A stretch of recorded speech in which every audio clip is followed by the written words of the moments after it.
I've realized that, like, part of my, what's, all right. Yeah. All right, you ready? Still ready. I'm not. Are you?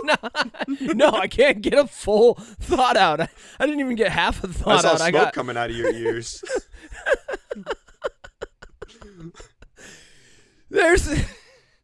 People say that you have two wolves inside of you.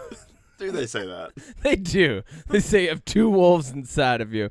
And I don't know what the rest of that fucking analogy is, because my immediate thought after people say you have two wolves inside of you is, no, I have three idiots inside of me, and one of them is hungry. And that's fucking it. You're just enjoying yourself over there so much. I love it. That's this one. Fucking, let's not even talk. Fucking intro. Okay. Just go. I'm going home.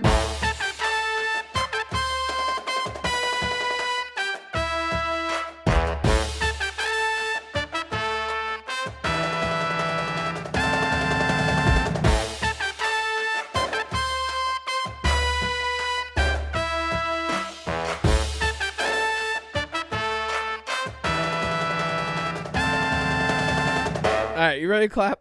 Let's just get right into this. I like how you asked me that as I'm holding a drink to my head. All right, you ready to clap? It's like when the waiter comes over and you're chewing. Hi, how is everything? How is everything? Great. Oh, good. You can only nod your head? Perfect. I've done my job.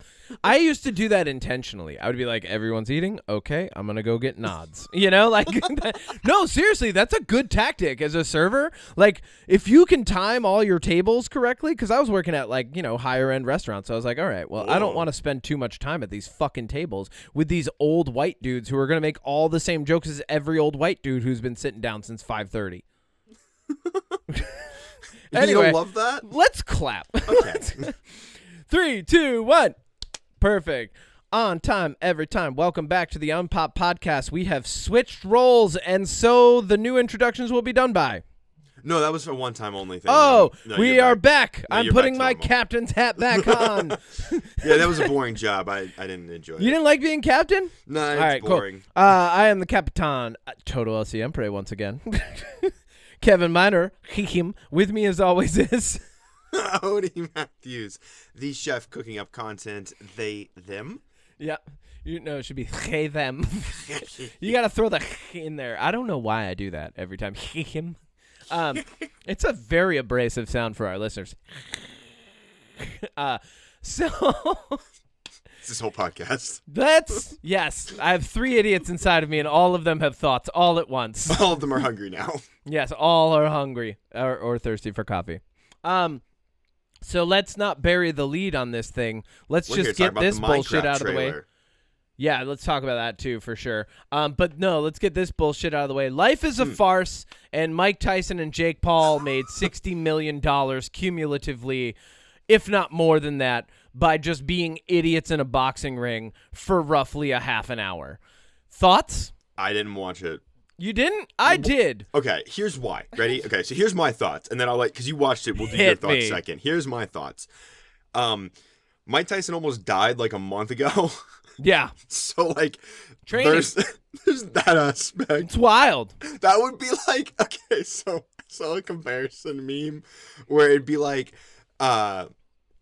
if I think it was they named some TikTok star, but like insert celebrity like Jake Paul. Yeah. Right? Wanted to challenge somebody in Formula 1 racing, but the Formula 1 driver like had to get their foot amputated a week before the race. Like that is look the at it this way. equivalent of It's this more fight. like- yeah. It's more like waking someone up out of ICU and it's like, hey, you ready to fight in 2 weeks? Like, So here's my thoughts about it. Could you imagine that? You're on a hospital bed and you wake up and like Jake Paul's just sitting over you. He's like, we're still good to fight in 2 weeks, right?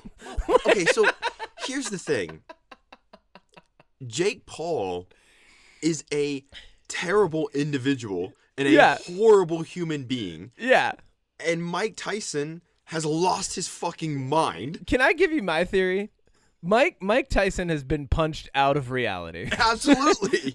and Jake Paul never entered it, still thinks he's on Vine. He still thinks he's on Disney Channel. What are you talking about? Jake Paul still. What show was he on Disney Channel? I honestly, I could not tell you. All I know is he was on a show for like 2 or 3 seasons, and then he got in trouble for a house party, and his neighbors like called the cops on him, and Disney was like, "Yo, you can't be drinking if you're a Disney star and everything." And then he was all like, "You have to wait till you're 18." I think he was at least 18. And we can't market you anymore. He's a terrible person. Disney's a terrible thing, so I blame Disney for Jake Paul now. Yeah, well, I mean, that's where we're at. Other things. Still going to pay for my Disney Apple Prime subscription, but... They're both terrible people. And honestly, like, Mike Tyson, like, here's the thing. I'm not a fan of sports where people hit each other. Not because they're hitting each other. He says to his co-host, who goes and does Muay Thai every week. Well, no, like, okay, this is what I'm saying. They say to their co-host, "Wow, I fucked up already." Jesus, you're gonna bleep yourself too. Fucking A. Sorry. They. All right. Keep going. But so I look, if you like boxing, if you like watching wrestling or MMA or anything, like that's totally fine. Like I'm not judging you. I'm saying that me personally, like I've never been able to get behind the idea of 2 dudes in a ring just like going at it. Yeah. Like and not in the porn sense. Like there's 2 versions of that. It's like 2 guys in a ring either going at it for boxing or going at it for porn. That's the title of the movie. 2 guys in a ring going at it. So that's gonna be the boxing movie I produced one day. Hyper masculine dudes renting that. If that's all you put on pay-per-view, there'd be so many mad rednecks. So many confused rednecks and so many ex-rednecks who are now progressive rednecks. Maybe, who knows? Maybe we change the world with that. All right, keep going. But my point is just that, like, for me personally, that's never really interested me. So when I heard that Mike Tyson, who by all accounts, obviously an incredible boxer according to his record and what people tell me, is going to fight somebody the last thing I knew was doing a Kentucky Fried Chicken song on YouTube like a decade ago. Yeah. Like, my first thought was, so an old man is fighting a brat. Like, cool, and that's entertainment, I guess. Yeah. Okay, here were my thoughts in real time. One, and this, going back, like, what was it, like a year ago it was announced almost? Like, I feel like it's been the works for a while. Whenever it was announced, I was like, that's dumb. It is Then dumb. It was being promoted. I'm like, this is all really dumb. Still dumb. And then Netflix like had it so that you could like be ready to watch the fight. Like they were advertising it. I'm like, oh my God, we're actually doing this. And then it came on and I was like, well, it's on, so I might as well just fucking watch it. I didn't watch it because like I was like pumped for the fight. Oh, but there were actually there were good fights. You had your Feastables from Mr. Beast. You had your Prime drink. I know you, Kevin. There were actually good fights before the Jake. And I heard that the 2 women that fought were pretty good. Dude, there's so many good female fighters out. I think what's really funny about that is what came out of that was like people are like, the 2 ladies who fought were good. I'm like, 2? Have you not seen what's happening over here in the world of combat sports? Chicks are fucking wild, man. They're kicking ass over here on a week-to-week basis. You want to highlight 2? Anyway, I know, dude. Anyway, okay. So and then I was like, well, it's on, so I might as well watch it, right? And then I got home just in time to really watch the Tyson and Paul fight. And I was like, well, I better get high if I'm going to watch this. And then I got high, and then I was just texting a couple group chats that I'm in going, this is horrible. Like, the entire time, like, my only commentary was like, I was more interested in what was going on outside the ring. And then, like, the whole, like, okay, I've seen people fight at the amateur level in their, like, second fight ever who looked better than both of the men in that ring.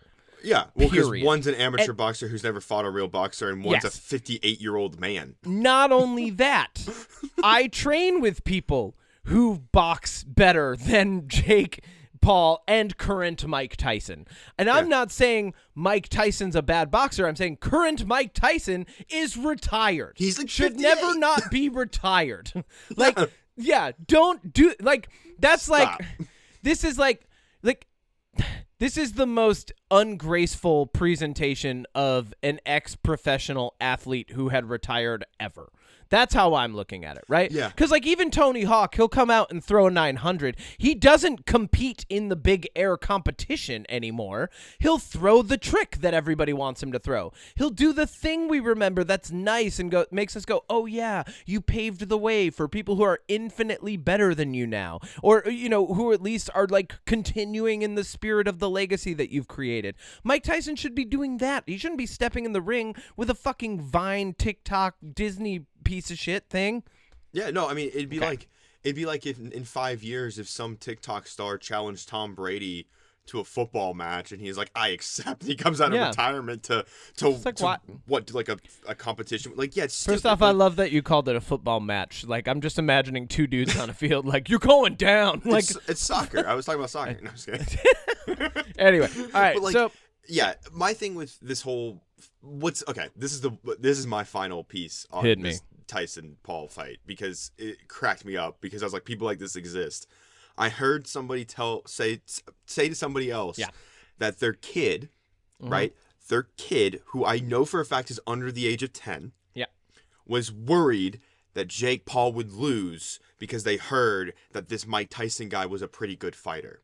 Wow. So that right there, and we've probably talked about it on the podcast before, but his audience and his brother's audience and Mr. Beast's audience and KSI's audience and they're kids. These fuckers that keep doing this shit, they're kids. Their audience is children. Yeah. And the truth of the matter is, like, the adults that are watching to watch them. The adults are watching to watch Jake Paul get beat up. The kids are watching because they think that he's special. Yeah, that's the one thing that I kind of hoped for, was just that Mike Tyson would knock him out, and I would be like, okay, good. The thing that should have happened, but it didn't. But it didn't. We're in alternate reality. And so the thing that, like, so for me, I kind of got up afterward, and I was like, wow, life is just a farce, I guess. Like, if this is what people are making money doing. Like, you can literally be the world's biggest professional clown, and just, like, congrats, you did it. Like, yeah. I mean, I guess, like, he is the world's biggest clown. I mean, he's like, if you're the most famous clown in the entire world, you got to be getting paid something. Yeah, I mean, the thing is like, I've seen conversations with Jake Paul, and like, even his brother Logan too. And the thing that I always take away from it every single time is, like, I think they're more aware of how they're perceived in the public eye than they lead on, and I think that they're more aware that their audience is kids than they lead on. But I think that they're also at this point where if they want to keep up this persona and keep getting money and keep, like, having this fame, they have to keep acting a certain way, even if they know, like, it's bad. I just realized that Logan Paul's a professional wrestler, and based on what you're saying, yeah, that makes perfect sense. Because if you're a good heel, right? Like, if you're a heel in the wrestling world, you get paid to be a piece of shit. I mean, The Rock was a heel, so they're just heels. They're just real-world heels. Yeah, like The Rock and Undertaker, they were both heels, I believe. I listened to a whole 3-hour podcast. Well, The Rock had arcs, right? So The Rock first came out as a heel. That, like, he was a heel at one point, and now look where he's at. So, but I mean, the Paul brothers, ultimately, to me, they're two people. Here's the perfect summary, because they both endorse Trump, so this works, and we've already been political. So if you don't like political content, skip ahead about a minute, because the Paul brothers, being the way they are the equivalent to all these TikTokers and YouTubers and people that have social media that were literally paid by the Trump campaign to endorse him. That is literally what the Paul brothers are, just for content. Yeah. They do whatever gets them the biggest paycheck, no matter how much of their morals or how much of their ethics or anything like that they have to sacrifice. As long as there's a paycheck at the end of the tunnel and they're being talked about, whether it's negative or positive, that's all they really care about. Yeah. Well, and to get a little more to get a little bit more philosophical on that, there are a lot of times I end up in conversations with people who are trying to diagnose the problem with society and how people don't want to work, and all these kids just want to be Twitch streamers and TikTok stars. And it's because they see that, like, part of the reason is probably because they see that these guys are getting paid to do stupid shit. Oh yeah. You know, like but they're not getting paid to do stupid shit the same way that the guys on Jackass got paid to do stupid shit. Like, the guys on Jackass just got lucky that a TV show could make them money, right? Yeah. You know, and like, yeah, we went and did that shit too. But we did it in real time. We weren't expecting to get paid. Nothing came out of it. You know, like, now there's, like, you have an entire generation of people who are watching these people who have cameras and microphones on them, near 24/7 doing stupid shit, going, wow, I can get paid to do that instead of going and fixing power lines for a living, of course this is going to end up being a problem. And like on top of that, how you chose fixing power lines out of all I the said jobs that because in the I world. literally just ran into friends of mine at a coffee shop who work for National Grid all up the here. jobs to pick. I just ran into people who are going to go do that today. What do you want? This is really funny to me. People have to do that, Odie. Instead of being the person that refills the ink cartridges at the library. Well, that person has multiple jobs. They're a librarian. They don't just refill ink cartridges. That was the point. Anyway. So, no, but like there's all these kids that are like, I'm worried Jake's going to get hurt by this fighter. And it's like, you don't even know who the guy that paved the way for him to even be in a boxing ring is. Like, Tyson helped elevate boxing to yet another level. And then it kept going upward. And now you've got all these guys in the MMA world who are elevating that. And like, you know, it just shows that like people who are influencers, and there's a big conversation around like, are influencers dying? What's the next age of influencers look like? Influencers aren't dying. 40% of people under the age of 30, I think I'm quoting this correct, but they said that they got their news from an influencer. Like, that's fucking wild. And then people and I'm going to generalize because a lot of people that I come across will be walking around going, people are fucking stupid. And then I go, yeah, well, you know, I'd like to talk a little bit about, Jean-Jacques Rousseau or Michel Foucault today. And they're like, you read a book? And I'm like, yeah. And they're like, yeah, I don't do that. But I got these nice audiobooks over here and I'm going to go like swipe on my fucking TikTok feed. And I'm like, do you see the problem that we're having, the disconnect here? Like, you're pointing at everybody else and calling them stupid, but you literally don't even want to read a book or talk about the guy who had the interesting thought that applies to what's happening right now. Okay, got it. I will say this. I think some influencers that are doing the news, not all of them, and I'm not saying that this is most, like, but there's like Dave DeFranco, I think, is one. He's basically an independent news source where he goes to other independent news sources, and then he kind of is like a vessel for that as well, is the way I understand his channel. If you're a fan of him, I don't know him specifically, but I don't know. There are influencers that are kind of like trying to be these more independent news sources. Some of them are definitely like obviously skew one way or the other and are biased, kind of like major news agencies. So there is that aspect that influencers, which I hate that term, are kind of in some way trying to do that, but I think for the most part, it's not the base. Well, really, it comes down to like what are your critical thinking faculties, right? And then how are you able to parse language so that you can translate in real time in your own head whether or not someone is presenting a bias to you? Like, do you understand the linguistic patterns that a bias uses to reveal itself, right? Or rather that a bias follows. It doesn't use that, right? A bias doesn't want to reveal itself. But when a news source, whether it's an outlet or a person, is revealing a bias, that it usually comes with certain terms and different sentence structure. But most people have no fucking clue what I'm talking about when I even say that. And I'm laying the groundwork for translating the world in a way that's relatively more objective, right? And when you start speaking like this, like the way that I'm speaking right now,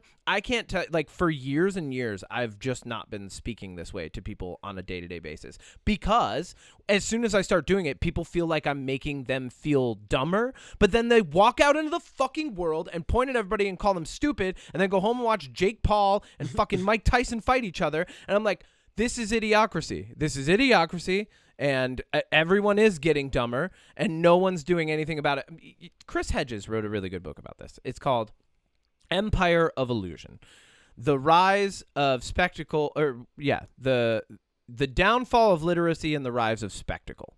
And it highlights exactly what we're talking about right now. And I'm not going to talk about it anymore because this is the Unpop podcast and we're a comedy podcast. Well, because you know what's going to happen next? We're going to get stupid. Jake Paul's going to fight Muhammad Ali. Wicked, Kevin. Yep. Let's get into Wicked. Wicked. Okay, so I have thoughts because you have so many thoughts. Well, overview the movie, no spoilers, right? Let's talk about it. Well, I want to say this up top too. Wait, hold on. We're transitioning to Wicked. Allow me. Okay. Did you get a Wicked cup at your theater? This cup's wicked, bro. Dude, first off, how hilarious would it be if Wicked was just a movie about Mark Wahlberg, Ben Affleck? Oh, okay. All the Dude, Bostons. getting Starbucks out in Boston. Yo, this movie's wicked. Bill Burr. But just fucking Mark Wahlberg, Ben Affleck, and Bill Burr go to get Dunkin'.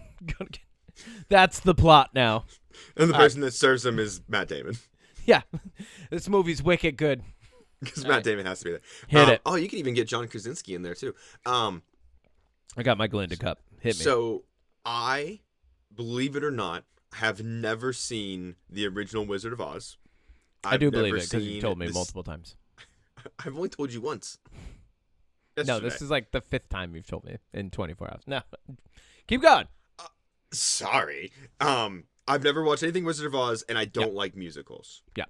And when you told me this came out, originally, I was very much against going to see Wicked. I was like, I have no desire to see Wicked. I don't want to see Wicked. I don't care about seeing Wicked. Okay. But then you were like, I'm going to go see Wicked.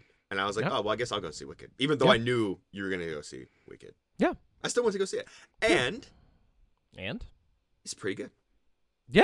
It's pretty good. It is pretty good. It's pretty good. Yeah, so I do theater. And so You do? But I'm what I like to refer to as the worst theater kid because I don't pay attention to any of that shit. I was literally looking up who played different Elphaba and Glindas over time just before we started this podcast because I don't pay attention to that shit. I like theater is a lot like how football was for me when I played football. Like I like doing it. I like the act of bringing character. I like the challenge that comes with that. I like the act of putting myself in a character's shoes and like becoming that person in certain moments in their life, right? And then seeing like what parts of my personality I can like bring to light as I'm bringing this person to life. Like what part of me identifies with this person? Do I not identify at all? How do I explore that? Like I like theater in that aspect, but I don't go home and then watch more theater, right? Like I will, if I'm doing a role, I'll maybe study the role a little bit and I'll like read and I'll get into it. But ultimately, like when it comes down to theater, I don't know much about it. And this was the first time I'd ever seen Wicked. And really? I had other theater people tell me that they were getting, Stephanie texted me like over a month ago and was like, I got Wicked tickets and you're going and you're sitting next to whatever. Stephanie's like a type A personality, like planner extreme, right? She's like I don't know if you're put much stock in the star signs, but she's like a Virgo type A planner. So like she literally booked out 2 rows of a theater for like 20 plus theater kids to go and sit down. And what's really funny is the only conversation that really came up before the movie was nobody fucking sing. None of you motherfuckers sing this. And then I was like, I'm going to sing Popular because I'm sitting next to Stephanie and our friend Allison. And I was like, Stephanie, I'm going to sing Popular. That's the only song I'm going to sing, though. Don't worry about it. And she was like, I'll kill you. I would have killed you too. I hate when people sing in theaters. Here's a funny. Let's get into Wicked a little bit before we get into the reviews. So Wicked came out in the early 2000s on Broadway, right? This is when this first became popular. 2 super famous women, Idina Menzel, Kristen Chenoweth, whose names I actually have surprisingly just memorized over time, even though I still have never seen Frozen. Like, you know, there's so many things that I haven't seen that have a lot of really famous Broadway people in them, but they played arguably like the most popular versions of these characters ever, and they make a nice appearance in the film. But they do. We'll get into that. I know more about this film just from being in theater than I have any right to on any normal scale. I know what I saw in the movie. There you go. So they were the original Elphaba and Glinda. Okay. And at least the most popular versions in the classic recording. Wait, are they the 2 that put on the show in the Emerald City? Yes. Oh, the one there you go. My theater was packed, and a bunch of people started pointing during that moment, and I was like, "What are you guys pointing because at? It's What's them, and it was a nice surprise. Gotcha. So, the show blows up. My high school sweetheart loved this musical, like when it first came out.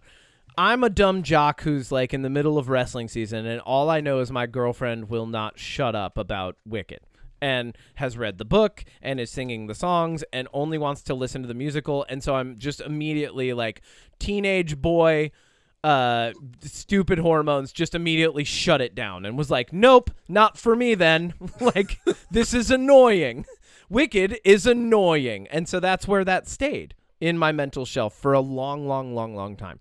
It eventually becomes more and more popular. Different women are playing popularized versions of Elphaba and Glinda, including Anna Gasteyer from SNL, and there is another SNL member in Wicked in this theatrical version, which I think is nice. I think it's cool that SNL has the relationship to Wicked that it does. But Anna Gasteyer played Elphaba, and she has a crazy good voice. You'll remember Anna Gasteyer was the lady who did all the crazy singing skits with Will Ferrell. Remember when they would be like, Hot Mike, that's her. So she actually has an amazing voice, and she was really dialing it back for those skits.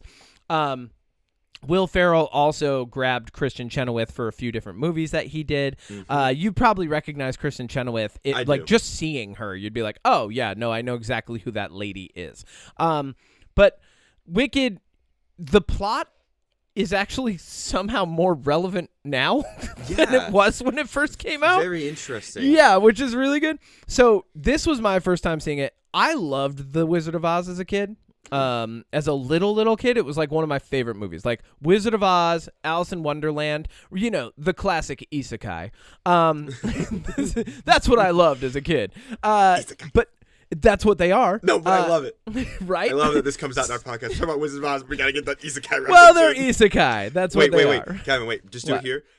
Any Magic the Gathering tie-ins to Wizard of Oz or anything like that you want to just mention it here? There are so fucking many, I can't even begin to tell you. Just want to make sure there we hit are that, so every episode fucking many tie-ins to Wizard of Oz and to Wicked in Magic the Gathering already. Just even in because the cards have they have flavor text on the bottom, sometimes little quotes or passages. And the flavor text a lot of times is that's where you get the really cheeky tip of the cap, or a lot of times in the name. Not Dead After All is a really good card anyway. So that's hilarious though. Yep. Yeah. So and there's there's too many. Okay. So Wicked now is coming out, and first off, you know what? You give me your impressions first because you've never seen anything Wizard of Oz, and then we'll do spoilers, and then I'll come in. First, I'll say this movie, I thought it was phenomenal. It's actually one of the best movies I've seen all year, period. It's up there for me. Yep. Top 5? We're getting close to the end of the year, and I think we need to, in a couple weeks, depending on what's December's release schedule, we need to figure out, we should do our favorite movies of the year, because we should do that the last weekend of the year. So that would be the 28th. Yeah, the that 28th gives Craven. Or 29th. So we can go see Craven, because we're going to both go see Craven the Hunter. Yeah, but I mean, even if Craven's bad, no, but it might be there's amazing. Probably going to be some sick action scenes in that. Yeah, because remember last year, Godzilla -1 came out at the end of the year and just blew everything out of the water. Everybody was like, it's all Barbenheimer, and then Godzilla -1 was like, excuse me? Oh, yeah, because hold my Sapporo. The creator and Godzilla -1 were my two favorite last year. Anyways, okay. So here's my thoughts on Wicked. First, Is it Wicked? Here's my two gripes. All right, hit me. Here's the only two things that I can really complain about walking away from this movie. One, the first Jeff Goldblum. Who? Jeff Goldblum. No, I love Jeff Goldblum. Oh, good.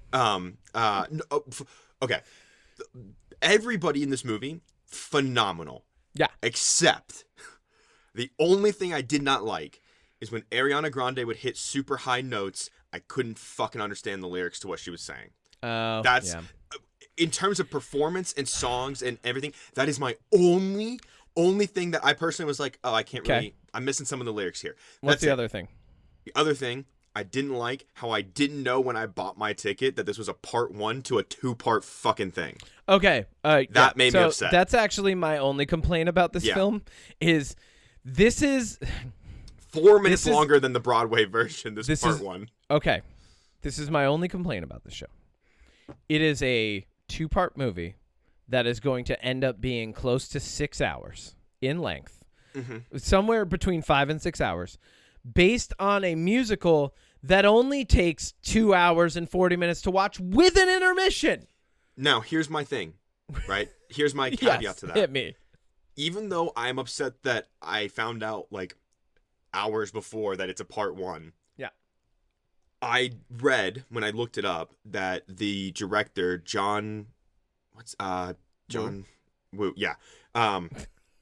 He said in an interview that he understands people are going to be upset about this, but the only way to like fully get the version of Wicked that they want to tell, they had to break it up into 2 parts. That makes sense. And I got to be honest, like usually I felt like I was going to be more upset about this than I am. Yeah. But when it ended, I was like, wow, like that was in a way its own story. Like where it ends, I'm like, this could really be where this story ends. Yeah. Well, okay.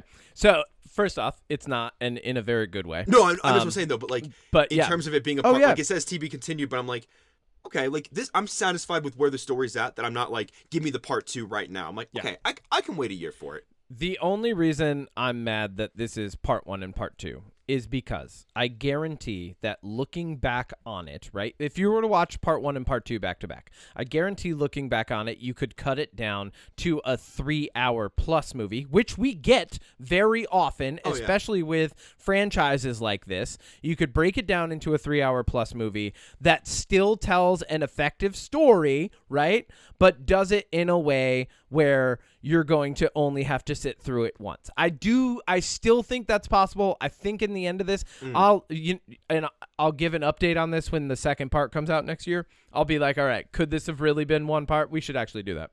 Yeah, we should talk about could this have really been one part, or was I wrong? Because I'm excited to find out if I'm wrong too. Yeah. But yeah, so you've never seen Wizard of Oz, and this is let's do Wicked spoilers here. Yeah, we might as well. Hold on.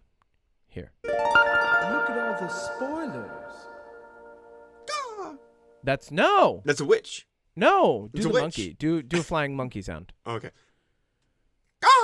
Oh, god damn it. All right. Did it. Go. Okay, so speaking of spoilers, this is the first thing I want to say because as somebody who's never seen Wizard of Oz, here I kind of texted you what I knew, which like I know the story, you know, she's in Kansas, she gets whisked away, the house kills one witch, and then she meets another witch and she meets some friends, and then there's a road, and then they meet the guy, but he's a fake, and then there's some water thrown and she melts and everybody sings and skips and dances.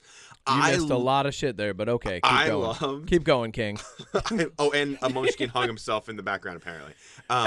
There's a lot more, but sure. Keep going, King. I loved that this movie opened with the end of the Wizard of Oz story, and like that's you kind how of see the musical opens too. Yes. Yeah, like as you see the and Dorothy and them, like kind of like you see them from a distance, and they're like running down the road, and everyone's like singing, and I was like, huh, I never really thought about like what would happen after that story was over, like. Because I guess I don't know how that story ends, so I don't know if if it ends with a celebration or not. But I thought that was cool. All right, Odie, here's how this goes: Wizard of Oz, Reader's Digest version for you. You should probably watch it at some point. It's a classic. Anyway, Dorothy, she's on a farmhouse. She really isn't liking life too much. Everybody's giving her a hard time, and she's got to put in hard work. She's like, I wish I wasn't here. She goes down the road. There's a guy with a crystal ball, probably a con man. The guy with the crystal ball is like, I see a lot of great things in your future, but also some crazy shit's happening. Also, there's a tornado coming. She goes back home. Tornado comes. Tornado sucks up the house. What does she see? Crazy shit flying through the tornado, including a witch on a bicycle. But the witch is actually a metaphor for a lady who she doesn't like that was riding down the road who says she's going to kill her fucking dog. Anyway, so she gets dropped into the Wizard of Oz. House drops, and like she's in a land full of people that are known as munchkins. The munchkins are like, oh my god, you crushed this bitch that we don't like, right? And then the toes of that bitch curl up. No. She crushes this bitch. They're like, that's the Wicked Witch of the east, and you can take her ruby slippers and put them on. And Dorothy, as a child who just murdered a woman, doesn't think twice and just puts the fucking slippers on. Glinda comes down and she goes, oh, welcome to Oz. If you want to get home, you should go see the fucking wizard. Dorothy goes on a journey assembling a crew of people, not unlike the Lord of the Rings. But she's getting a scarecrow. He's dumb. He's got no brains. She gets a Tin Man. He doesn't have a heart. She gets a lion who has no courage, right? And they just keep going. Turns out this wicked witch who shows up, she wants those fucking ruby slippers because they belong to her sister. She's like, first off, you murdered my sister. Second, I'm pissed at you. Third, give me the fucking slippers back. And Dorothy's like, no, you can't have them. Wait, her sister's the Wicked Witch of the East? Yeah, well, yes. So the Wicked Witch of the East. Hold on. I know I'm blowing your mind right now. You just blew my mind. I know I'm blowing your mind. So then they go to the Emerald City and they go to see the wizard. And the wizard's like, you got to go kill the Wicked Witch of the West. That's what you got to do for me. And they're like, oh, okay, yeah, we'll do that. We'll kill the Wicked Witch of the West, I guess. We'll go get some shit from her. We'll go on a quest. Basically, it's a MacGuffin quest, right? So they go. The Wicked Witch and Dorothy have their crazy standoff. She throws water on her. The witch melts. Melting. What a world, right? And then they go back, and Oz is like, well, welcome back. And, like, it turns out that he's just a man behind a giant thing. And he's like, well, yes, I'm very embarrassed that you found out my secret, that I'm just a man behind a giant mask with fire blowing, trying to make people feel all bad about themselves and control this city. I'm a con man, kind of like that con man that you met in the real world who had a crystal ball. I'm like that guy, right? As a matter of fact, I'm played by the same person. So then Glinda shows back up and she's like, you had everything you needed to leave all along. You just have to click those slippers together and go back home. Then she clicks the slippers together. She wakes up out of a coma because it turns out the tornado just knocked her over and she hit her head. And she's like, oh my God, all of you people, you were there and you were there and you were there and you were there. And she's like, everybody was there and I'm so glad to be home and I'm really glad that I don't live in another world. I'll go and take care of chickens and pig shit now. Don't worry. That's the Wizard of Oz. So the How'd whole I thing do? Is a metaphor. Huh? The whole thing's a metaphor. In the Wizard of Oz, yes. Okay, now we get Wicked, which is a retelling of the world of the Wizard of Oz from the perspective of the Wicked Witch of the West, a.k.a. Alphaba. Okay. Hit it. So I have notes of things I liked and I saw. Okay, first thing that I put down, because my theater was packed. But I sat towards the top of my thing and away from people as best I could, so I could like hunch over my phone and quickly write down notes. Yeah. I liked how, and so Weekly Planet, their YouTube channel, does Caravan of Garbage, and they just did the first Lord of the Rings. Yep. And they talk a lot about like the behind the scenes and the making of the sets. Yes. So that was really fresh in my mind going into this. Oh yeah. And I really, really enjoyed how everything in this world felt like a world that like was weird and crazy, but like real. Like it felt real for what we were in. Like it felt like this over the top mystical world. The set design, the costume design, the world, like all of it worked really, really, really, really well.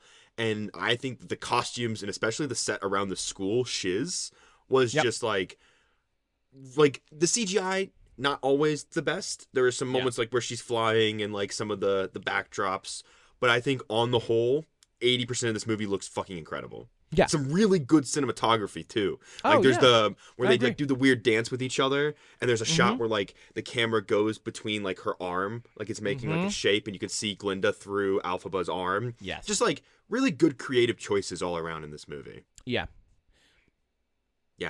You want me to just keep going? I just thought you'd have points on these. Yeah. So let's take it from the beginning. I think honestly the introduction was great. I loved the way that they did it because in the theatrical version there is that beginning where like they're and what's really funny is a lot of people who have never seen Wicked before, they're like, did you like that Easter egg for that classic film Wizard of Oz? And it's like, it's part of the fucking script. This is a prequel technically, so it's here's the thing. So- It's not an Easter egg. Anybody who's calling it an Easter egg, congrats. You spend too much time on TikTok. Get off the fucking phone and pay attention. Anyway, like it's not. I an like Easter that egg. Easter egg where she was melted in the beginning. That was a Yeah, good. That was a good it's Easter not egg. an Easter egg, baby.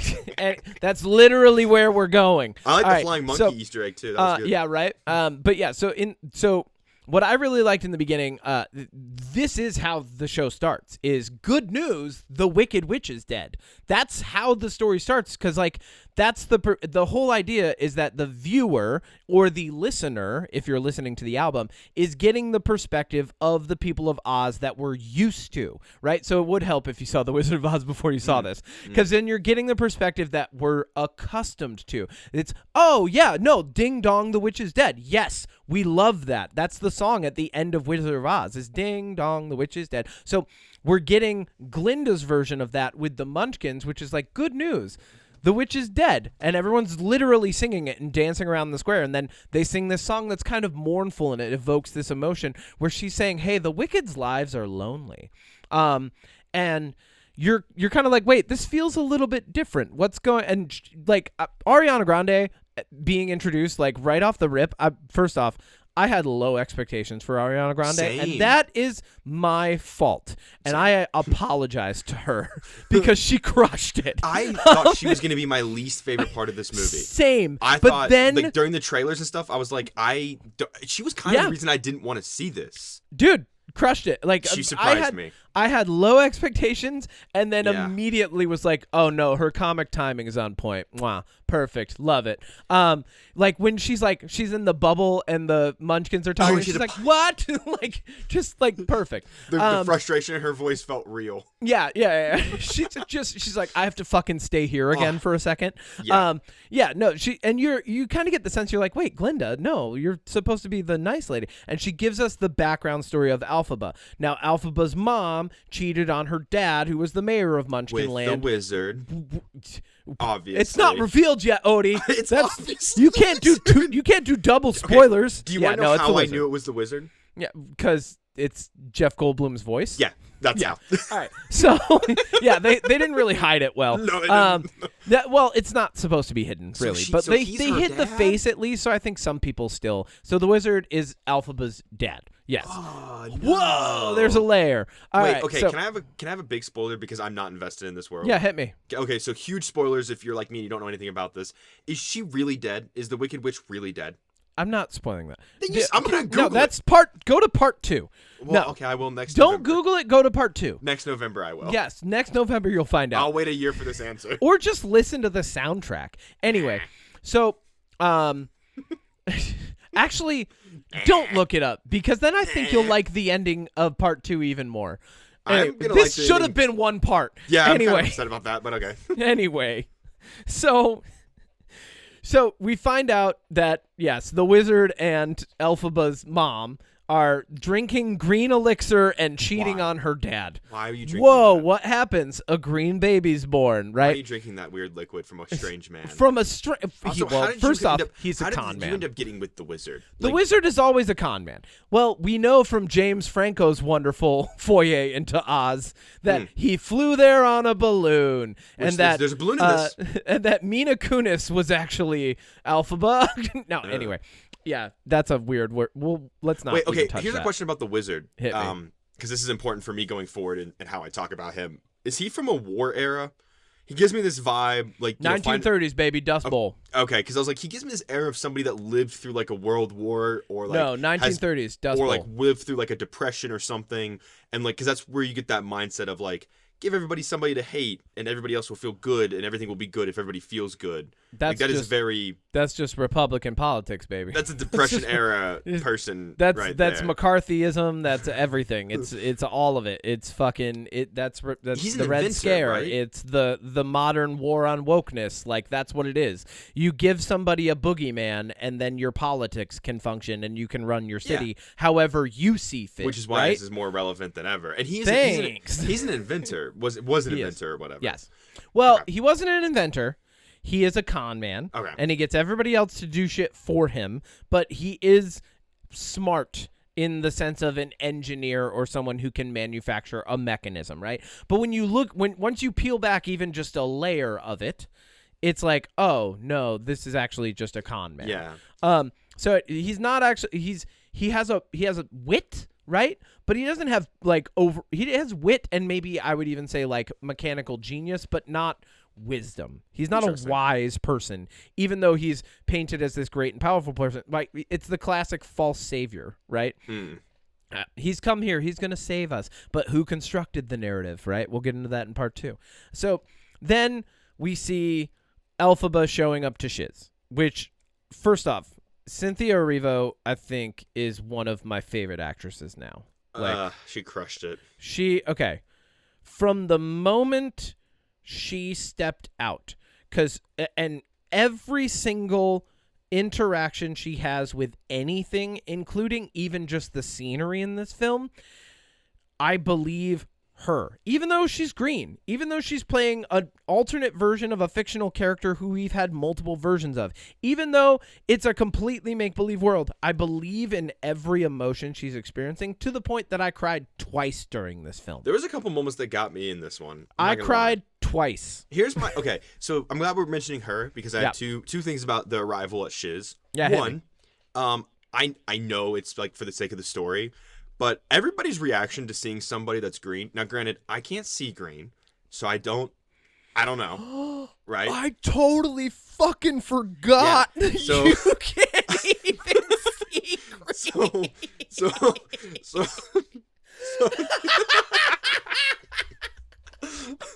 I forgot you're colorblind. So the Emerald City looks very weird and different. You know what this also means? This means no one in Oz is colorblind.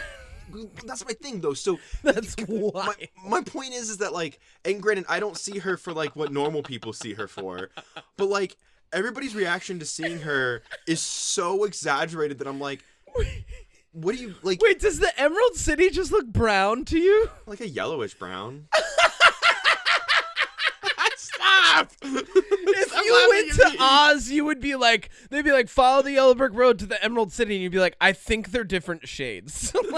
It'd be like roughly the same yellow. You would hate Oz. You would fucking hate it. I would. I thought about that a lot during Everything the movie. is so color coded. It's one of the reasons I was like, I'm Glinda and I'm the Good Witch. Well, how do I know? Well, one of them wears black, which I can see, so that's a pretty good tell. That helps. That does help. But so, all right. Anyways, like when people look at her and they go and they jump and stuff, I'm like, yeah, she's just what do you like? What? Well, okay, like what? So for those of us who aren't colorblind, it's a stark difference, Odie. Well, I'm sure, but my point is that like even like. You could say that about like there's a stark difference in everybody's skin color when you go from like okay, yes, you know what I mean, like yeah. So my point is just like everybody's reaction is just so funny to me because obviously it's because she's different, right? Like that's the whole point. She's different. She's the only one. But I'm like, she's still clearly a very attractive person, even if she's a different color. Oh well, she's literally the only person who's green in that entire world, right? Which is crazy. Which you think people would be more like, why are they? Yeah. Anyways, but the other thing I liked about the arrival at Shiz, I really like that song. And here are the songs that I wrote down that I really enjoyed as somebody who's not a fan of musicals. Okay. I want to just rattle them off real quick. We'll talk about them all, I'm sure. But I liked the popular song. I didn't know that came from Wicked, but I'd heard clips of it before. Yeah. I thought that was really good. I loved the way that Ariana Grande was like dancing and stuff in it. Oh, so good. That was like one of my favorite sequences. She nailed it. That was incredible. Yeah. I really liked the Prince song in the library about dancing through life. Yeah, that's a classic. That's that was a great one. Yeah, people have known that one for. I liked the one when they arrived to Shiz. I thought that was really cool. Mm-hmm. And then probably my favorite thing in the whole movie, my favorite bit, my favorite song, my favorite sequence, Defying Gravity. All of that, the flying around with the broom, it was through and through my favorite part of the movie. I love hearing you say this. Because the musical is so old, and you literally just listed everybody's favorite songs, like this is the comedy. Like you're just it's here's why I love this, because at the end of this, all we're gonna say is welcome, Odie. Welcome to the theater world. Congrats. You've experienced real theater now.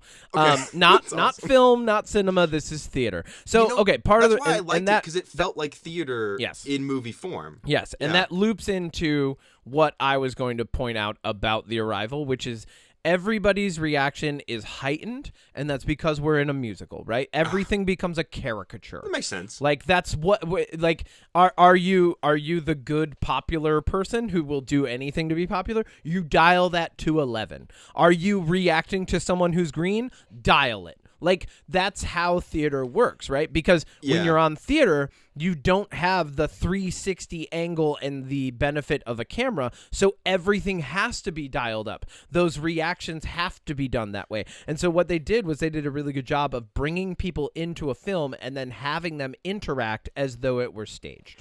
And right? you know, I like that you said that, because I feel like that didn't the reaction.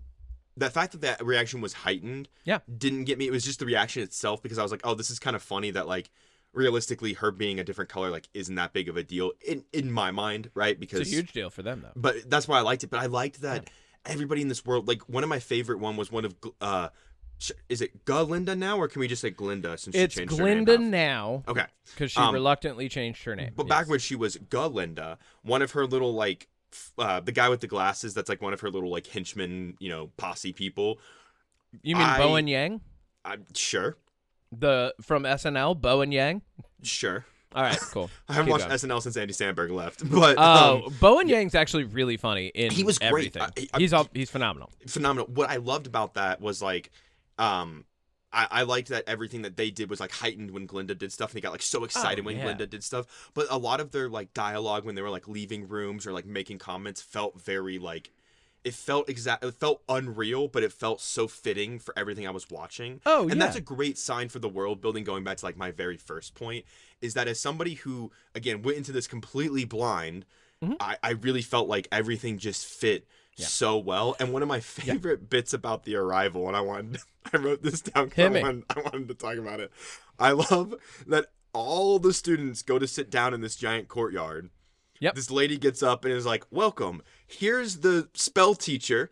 And then everyone like makes this huge deal as Michelle Yeoh's character walks down the aisle, right? Loved it. She gets up there and she's like, hello, students. Over there are your room assignments. Okay, bye. So they just got everybody here just to be like, hey, here's one teacher. There's your rooms. Okay, see ya. See you later.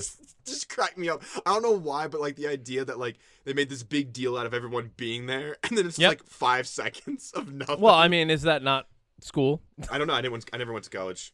No, I mean, is that not just school? Hey, come sit down. All right, here's the information I was paid to give you. Yep, see you later.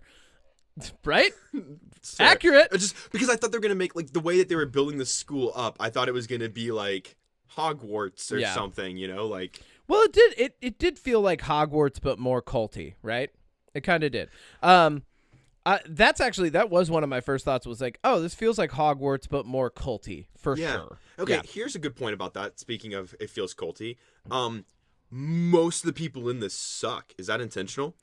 Well, what we're doing is we're presenting it from Alphaba's perspective, right? So like if this was presented from Glinda's perspective, you would expect to see different interactions, but what they're doing is they're highlighting the interactions to show that people suck. Because like sure. One of the things that stood out to me was Bach, his character being from Munchkin Land. You know, he's obviously obsessed with Glinda, and she convinces him. She acts like she's doing it for the goodness of her heart, but she's really doing it because she doesn't want to deal with him having a crush on her. To ask out Alphaba's sister. And there's a moment where there's like they're at an event in like a cave, and you know it's not a cave. That's the Ozdust Ballroom. Oh, okay. At the Ozdust Ballroom, looks a lot like a cave. You're jumping around too much. Hold on. Let's go back and introduce the characters. I know, but my point is that he witnesses something, and you think he's like, and then he's like, okay, let's dance, and he starts to have this relationship with the sister. But then again later on, you see that he's still the way he is, and it makes her mad. I'm like, oh, like even when I thought this character was gonna like realize, oh, like don't be in love with this person, something good's in front of you, it still didn't matter. This is what I mean. You're jumping around too much, because we first get introduced to Bach, and he's an innocent man, and then he gets entranced by Glinda. Right, his first interaction with her, he like falls in love immediately. Yeah, and then the prince has his influence over him. I'm just saying it's interesting. Yes, but so, probably one of the biggest parts of the storyline is right after we see Alphaba, we're introduced to the real reason she's even at Shiz, which is her sister, who is a normal person other than she can't walk. And here's the great thing that I want to point out about this. That actress is authentically disabled. She actually was disabled in a car crash, and they did such a great job respecting that piece of this. And I wanted to highlight the casting, because as they were revealing these things, I was like, oh, this feels very authentic. And then I was like, oh, I wonder when she's going to get up and walk. And then I was like, and then I looked it up later. I was like, oh no, it's never gonna happen. I had a feeling she was. This movie's insane. Like, it's so good with what they did. Yeah, and like they did a great job. And her dad is he's ashamed of her, and they're establishing all of the most important parts of the story. People are afraid of her. Her dad is ashamed of her. The only person who's actually authentically nice to her in the beginning of this is her sister. That's it. Mm-hmm. She has nothing in her life going for her other than the fact that her sister is having a good life, and we even see in a flashback she cares very much about her sister, right? That's like what they did was they did a really good job of laying all the groundwork for this, right? Bach shows up. He's entranced by Glinda. Glinda is just an absolute popular bitch, right? Mm-hmm. Alphaba only really cares about her sister, is only there for her sister. And then when Michelle Yeoh is like, you're going to be in this school, you're like, wait, why did you just admit her so quickly, right? And I think in a lot of other films, in a lot of other versions of this story, that would be like just swept under the rug, but you find out later why she invited her into the selfish school, right? reasons. Yeah. And like at first, like, you see Madame Morrible, and you're going back to what you were saying, you see this character and they're showing, like, she literally assembles everybody, goes, look over there, see you later, right? She has so much self-importance. She's actually kind of like Glinda. Yeah, the first interaction between Glinda and her, it's like Glinda's looking in a mirror in a lot of ways. Uh-huh. And one of the things that I thought was upsetting going into this blind is I wish they wouldn't have put her saying in the trailer, Miss Marble? Yeah, Miss Morrible. Morrible. Morrible. Morrible. I wish they wouldn't have put the clip of Miss Morrible in the trailer saying, get that wicked witch. I wish it would have been kind of more of a surprise that she was the way she was, which obviously if you've seen the musical and it's popular and everything, I'm behind the curve. But I do think that there is that element of this movie got me in because you were going to see it, and we were, and I was like, what are we going to talk about? And you were like, well, I'm going to go see Wicked. And I was like, well, I'll go see Wicked and we can talk about it. It could be interesting. Yeah. Otherwise, the marketing for this movie, I don't think did a good enough job to get people that don't like musicals and don't know anything about Wicked in. Yeah. There was not enough, because like everything in the trailer, like the trailer literally shows you the last scene of this movie in the trailer where she flies out the window. And I'm like, now that, like, because I could tell by just how long the movie had been going and where we were in the plot, like, oh, this is coming to an end soon, and it's going to end where she's going to, like, it's going to end here, and that's going to be the cliffhanger. Yeah. Like, I don't like that I can know that that's coming. Let's be real. The people who really don't know cinema as well as you do, because you get paid to watch cinema. That's true. Yeah. So the people who don't know it as well as you do will see the trailer and go, oh, wow, I wonder where all these pieces are going to be. And a lot of people still don't even know that it's a two-parter. And then at the end, when it says to be continued, I'm sure that's a nice surprise, for some people. And for some people, it's probably a bad surprise. But I think what the marketing did do correctly is it showed because this is a beloved property, Odie. And I know that, like, yeah, you've never seen Wizard of Oz, you've never seen Wicked, but I've never seen Wicked, and this was the first time that I've seen it, and even I knew, I was like, oh no, there's a huge audience for this, because a lot of people got exposed to Idina Menzel from Frozen, and then there were like it's like a lot of kids watched Frozen, and they were like, I love Elsa, and they were like, she's a magical ice witch, and then their moms or parents were like, oh yeah? Let me show you the real Idina. Well, no, what I'm saying when I say that, like, getting people like me in, I'm the smallest demographic for this movie. Yeah. Like, when I was looking at movie times, every single showing, and they started at 10:30 a.m. and the last showing was at like 10:15 p.m. and there was like, I think 18 showings of Wicked altogether with like 3D and the captions on screen. every single one when I went to go buy tickets, I was sitting next to somebody whether I wanted to or not, no matter what theater I picked. Every single one where I live was booked. Every single one. We're like, not like full, booked out. Full enough where we're like, if you were picking a seat, you were probably going to have somebody near you. Yeah, there were only some singles left. Yeah. And like, or the very, very front row. Like, wow. So I'm not saying that they did a bad job marketing, because like clearly this movie, I think, for one, I'm so happy I saw it. Like, and if you're listening to this and you're like, I'm not a big fan of musicals either, like, you should probably go see this, because one of my biggest questions going into this, and it's always my case with musicals, is are they singing in the world, or is it that moment where like the camera pulls back and they're singing like in like a monologue to themselves, and then it goes back to the world and nobody heard them. But in this, it's very much everybody can kind of tell what people are singing about. Yeah. And I thought that added that element, like you said earlier, that this is a stage, this is a musical. This is a stage musical just filmed for my kind of enjoyment. And I think it just, again, like, I want to go see this again almost. Like, fuck, good, it was should. so good. Like, you should. The more we talk about it, the more I'm like, damn, this was a really good movie. It is a really good movie. It's such a good movie. But that's the difference between a good musical and a bad musical is a good, well, that's the difference between a good musical and a great musical, right? I shouldn't say bad, because all of the musicals that get made into movies have some level of good or greatness to them and a following, right? So, like, a great musical takes the song and uses it to not only portray a sentiment, but to progress the storyline, and that's what all of these songs do, right? When to highlight the things that you like the most, they come back. First off, let's highlight the song that you like. The first song that pops up in the movie that you like the most. Fiyero gets introduced to Elphaba, right? He gets introduced as he's riding on a horse that still can talk to school, right? And then he shows up the next day, and it turns out here he is, and he meets Glinda, and wouldn't you know, he falls under her spell, right? As you might say, Glinda does have a natural like magic about her in that she does entrance people. And then, like, he sings his song, and not only does it show this is who I am as a character, I want to dance through life. I don't want to read books, right? He's like, I want to do whatever the fuck I want. But it also shows the hold that he has over the student body, and it comes shortly after he says the line, I see it's up to myself to corrupt my students, to corrupt my fellow students. But then you find out that he's not like that at all. Exactly. And I love that.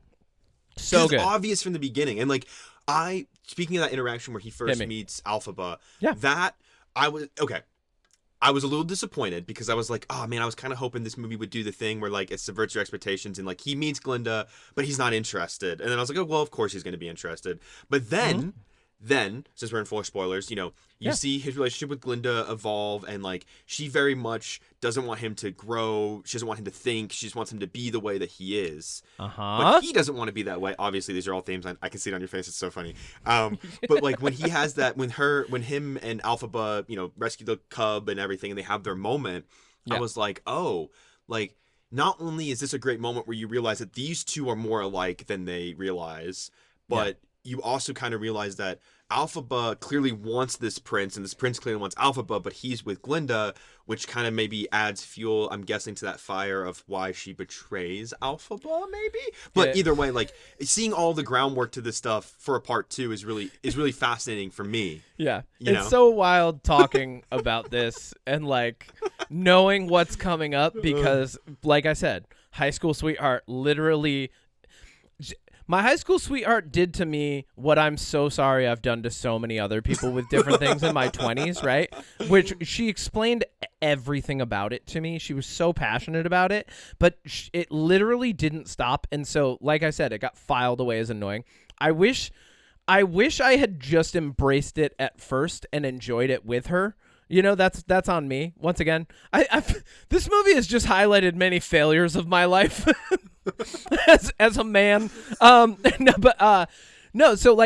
So that song does what I was really saying was that the difference between a good musical and a great musical is a good musical will have good songs and a good story. A great musical will use the two to seamlessly progress the plot the entire time so that you don't end up with this one-off, like you were saying, where it's just the character singing and then we're back into the musical. I think that was one of the biggest problems that we ran into with La La Land is some of the songs didn't progress the song.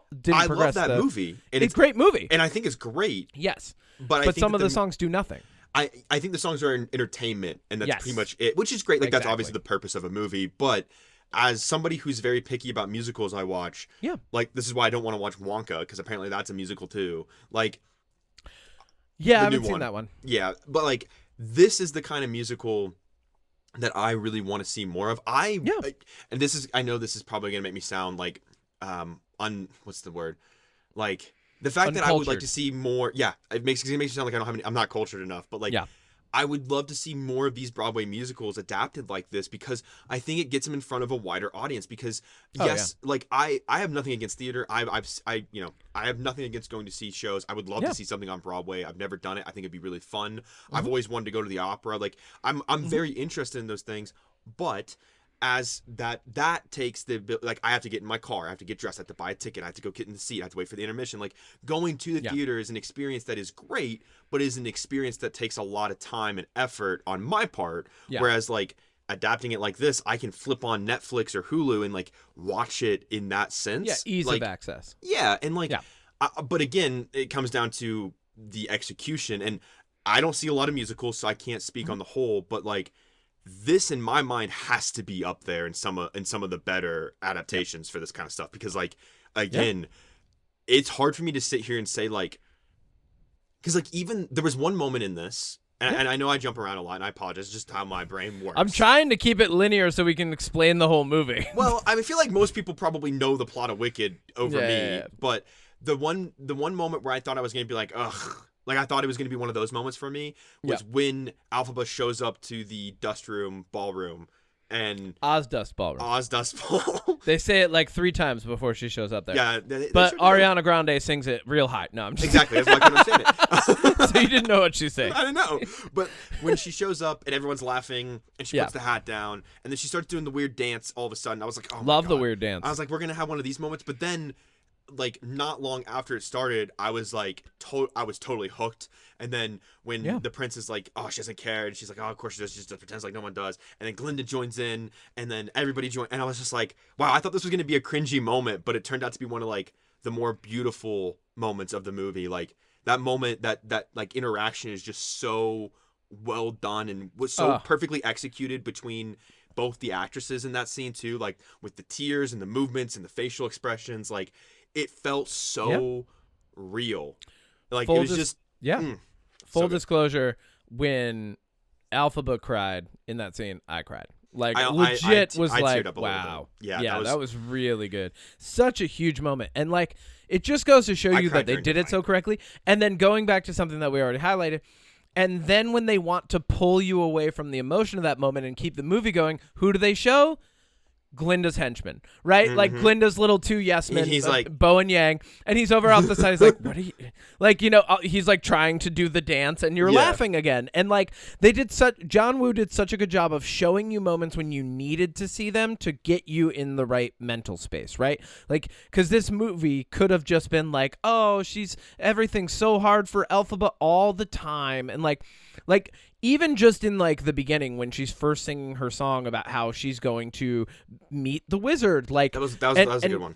And she's by herself and she's just, and then all of a sudden, and what's cool, like, okay, going into the themes of this, the more hope she has, the more distant she becomes from other characters in the film. Did you notice that as she's singing that song, the greater the hope builds, all of a sudden her hope is built so much she's left school behind and she's running through a field by herself. Then go back to the original song, like the opening song, the wicked's lives are lonely. It's not that she's wicked, it's that she's different, period.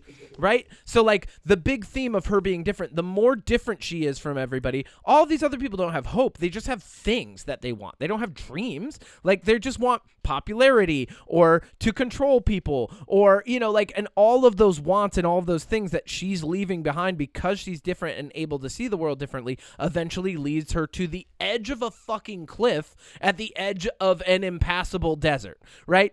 Where she literally is standing on the edge of it singing about her hopes and dreams by herself. And that is like beautiful foreshadowing, absolute like wonderful storytelling. And then you come in later and all of a sudden, for the first time ever, because of the way that people see her, right? So you've got, and this is why I was trying to keep it linear. So you got, which is, you're fine though. But so you've got Glinda, and she's Glinda realizes she's manufactured this entire scenario at the Ozdos Ballroom. She sees, okay, I invited this guy to go with her sister, and I didn't invite her. I've been an absolute bitch. I'm with this other guy, and she's here by herself, completely isolated in the middle of the room, acting like she's the strongest person here just to convince herself of that. No, I actually feel for this person. And I would say it's the first time that Glinda shows that she actually has any level of compassion in the film, right? It's the first, yep. And so it's not just a moment. So instead of being the moment where it's like, oh, the unpopular girl was accepted, it's, oh no, this other character's actually feeling something for the first time. Mm-hmm. And so the combination of those two, it crafts this emotional story that even in just the scene itself, you get a story, right? So this movie, as you break it up into the different scenes, it's all of them are little stories that get woven together with the songs and the choreography. And then you come right back out of the Ozdos Ballroom. What are they doing? Oh, they're actually friends. It turns out because what was the song that they first sang when they met each other? Loathing. Yeah. They loathe each other. They literally yeah, it's fun. It's fun. And what a great song. That song could have been angsty, but it wouldn't have been the same. So instead it's a fun song about how they don't like each other, right? And then all of a sudden, and then Glinda's like, oh no, I actually feel for you, but I don't know how to express this emotion that I'm experiencing for the first time. So I'm going to make you more like me. That's her song. And what's cool about that song is you don't realize it because the song's so fun and skippy and hoppy that like you're like, oh, ha, ha, ha, ha, ha. But what's really happening is she's going, no. I'm going to change you now because that's what I do when I care about people. I caught up on that one. Right? I was like, this is not the message she thinks it is. And yes, but then right at the end of the song, what does Elphaba say? I have to go. Like she's naturally resisting that. Like she's like, no, I don't want to. And that theme keeps coming back up. She actually realizes over time she doesn't want to change. She's unique. She's special. She's not different. She's unique. She's special, right? And so like that keeps coming up and it builds over the course of the film. And the thing that I really love, you said it when I was talking about The Wizard of Oz. Her sister, she has those diamond slippers in the beginning of this, right? Her sister in The Wizard of Oz is the Wicked Witch of the East that gets crushed, and Dorothy, the child, puts on her ruby slippers, right? And that, like, it goes hand in hand when you watch The Wizard of Oz, and all of a sudden, like, you see the ruby slippers and this kid putting them on, and the witch shows up and is like, give me those fucking slippers right now. Like, if you watch Wicked first and then Wizard of Oz, you're like, yeah, give her the fucking slippers. Yeah, but how did she get the ruby ones, though? Because it's part two, baby. I know, but hang on. My question was not how did they get them, because obviously I saw there was a moment where Glinda had slippers that looked like those when she was doing the popular song. So I'm wondering. No. Glinda's got her own shit going on. That's anyway, what I was wondering. So you got these ruby slippers, and you've got, but then you've also got this theme with Fiyero of like, he's like, he doesn't think about anything, but like on a deeper level, he actually would like to. He just the only thing he knows in life is that people think he's attractive and that he can get away with things. So he's like, I guess like this is who I am, even though it's not who I want to be. I actually care about these animals and other things. And that's another underlying theme is like, being different makes you wrong in this world, right? Or at least it makes you the enemy of the people who are crafting the greater story, which is the wizard and Mrs. Morrible, it turns out later, right? Yeah, like the animal angle, like you're saying, like. And that's a huge thing. And what's really funny is a couple people who went to the theater with us were like, oh, I forgot that this was what it's about. Yeah, that was surprising.